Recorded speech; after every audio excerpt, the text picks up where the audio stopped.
So what happens when you can't trust anyone? Not the people in the story, maybe not even the person telling it.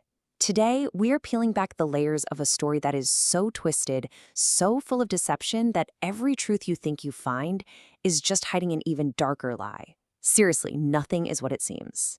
Our story starts in, well, probably the most isolated place you can imagine. A huge, empty desert just stretching out forever in every direction.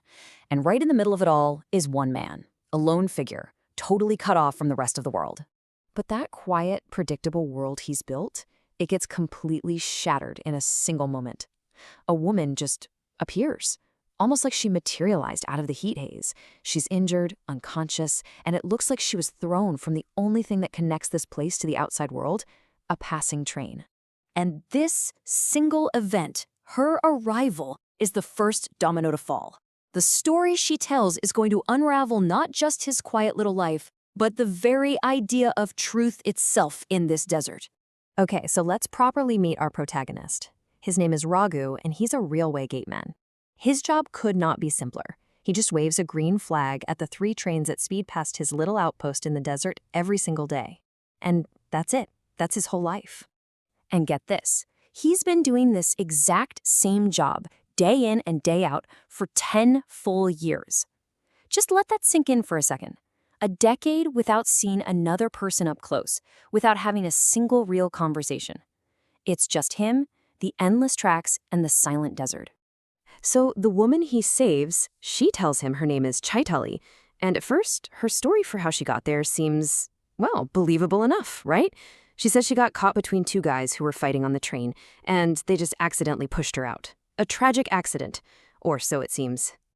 After she tries and fails to run back out into the desert, she collapses.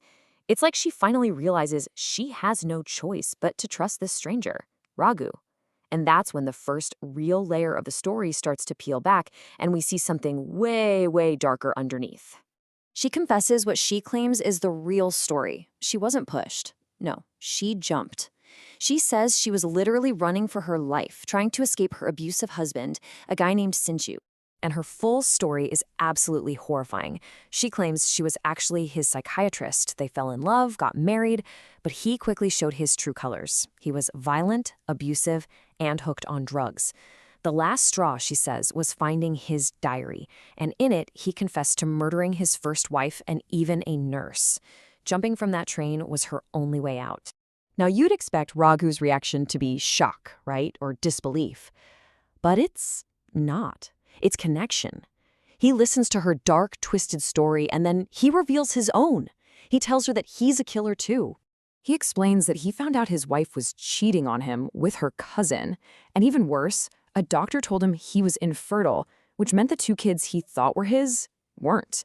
So in this fit of rage and betrayal, he murdered all 4 of them. And just like that, a terrible bond is formed between these 2 broken people. But this fragile trust, this weird bond they've built on these dark confessions, it's about to be completely blown apart. A man shows up at the crossing. He's looking for his wife, and he says his name is Sinchu. And Sinchu's story just turns everything upside down.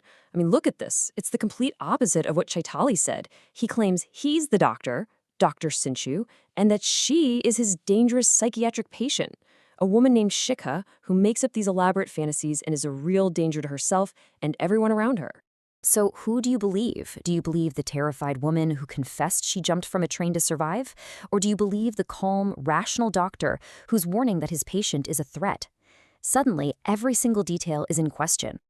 Okay, so you've got these 2 totally impossible stories on a collision course, and poor Raghu is stuck right in the middle. He's got to make a choice, and you just know it's going to have deadly consequences. Raghu is completely torn. He even tries to find some middle ground, offering to just keep the woman with him and let the man go. But things escalate way too fast. Chaitali lunges at Sinchu, and in the chaos, Raghu makes his choice. He sides with her, and he kills Sinchu.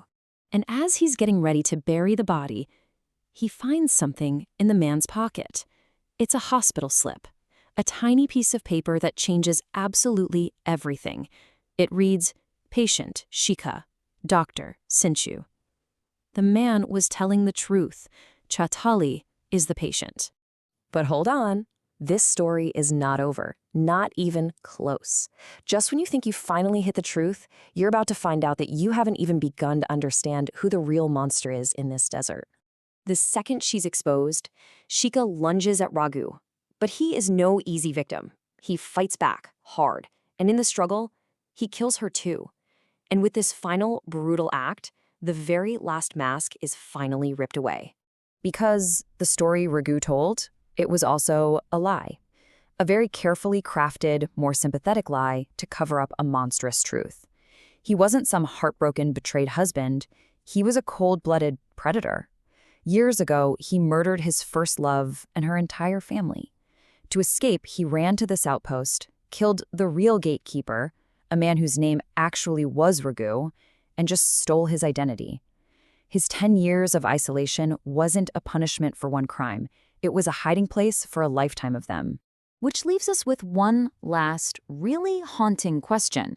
You had a manipulative patient, a desperate doctor, and a hidden serial killer all in one place. In a story with nothing but liars and killers, who was the real psycho? Or maybe they were all just different shades of the exact same darkness.